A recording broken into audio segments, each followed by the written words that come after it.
एक स्त्री ने देखा कि उसके बेटे के आंसू मोती बन जाते थे। इतना ही नहीं, उसके शरीर पर हल्की हल्की मछली जैसी शल्क भी दिखाई देने लगी थी। स्त्री को लगा कि उसका बेटा किसी अजीब बीमारी से पीड़ित है। उसने उसके इलाज में अपनी सारी जमा पूंजी खर्च कर दी, लेकिन कोई लाभ नहीं हुआ। जब उसके पास एक भी पैसा नहीं बचा तो वह मजबूर होकर उन मोतियों को गिरवी रखने की दुकान पर बेचने पहुंची। दुकान के मालिक ने जैसे ही उन मोतियों को देखा, वह समझ गया कि ये केवल मत्स्यलोक के लोगों के आंसू से बनने वाले मोती हैं। उसने स्त्री से पूछा कि ये मोती उसे कहां से मिले, लेकिन स्त्री ने अपने बेटे का रहस्य किसी को नहीं बताया। यह देखकर दुकान के मालिक ने तुरंत उसके खाते में 5 लाख मुद्रा भेज दी। राशि मिलते ही स्त्री वहां से जल्दी जल्दी निकल गई, लेकिन उसे यह नहीं पता था कि दुकान के मालिक ने तुरंत मत्स्यराज को इन मोतियों के बारे में सूचना दे दी। घर लौटते समय स्त्री की टक्कर एक व्यक्ति से हुई। वह यह नहीं जानती थी कि वही व्यक्ति मत्स्यराज था। 6 वर्ष पहले एक रात मत्स्यराज ने उससे भेंट की थी। बिछड़ते समय उसने अपनी पहचान के रूप में उसे समुद्र हृदय का दिव्य हार दे दिया था। मत्स्यलोक के लोगों के आंसू मोती बन जाते थे, इसी कारण उनका राज्य अत्यंत समृद्ध था। लेकिन एक चिंता उन्हें हमेशा सताती थी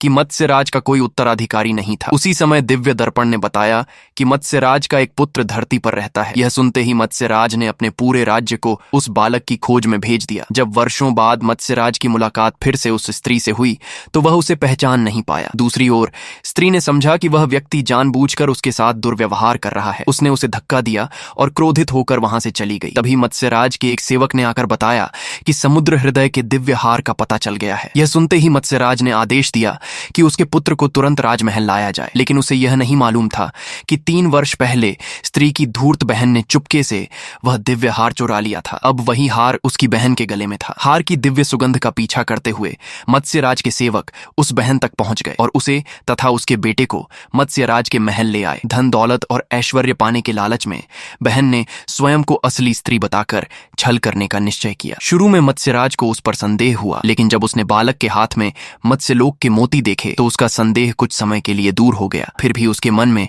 उस स्त्री के प्रति अजीब सी अरुचि बनी रही। उधर असली स्त्री उसी समय मत्स्यराज की संस्था में काम पाने के लिए परीक्षा देने पहुंची थी। अपनी अद्भुत चित्रकला के कौशल से उसने पहली परीक्षा आसानी से उत्तीर्ण कर ली, लेकिन अंतिम चरण में उसकी धूर्त बहन वहां आ पहुंची। अपना भेद खुलने के डर से उसने स्वयं को स्वामी की पत्नी घोषित कर दिया। उसने अधिकारियों को आदेश दिया कि उस स्त्री को तुरंत अयोग्य घोषित कर दिया जाए। इतना ही नहीं, उसने पहरेदारों को बुलाकर स्त्री और उसके बेटे को वहां से बाहर निकलवा दिया। उसी क्षण मत्स्यराज के हृदय में असहनीय पीड़ा उठी। उसे आभास हो गया कि उसका पुत्र संकट में है। वह तुरंत वहां पहुंचा और उसने देखा कि उसके पुत्र के आंसू फिर से मोती बन रहे थे।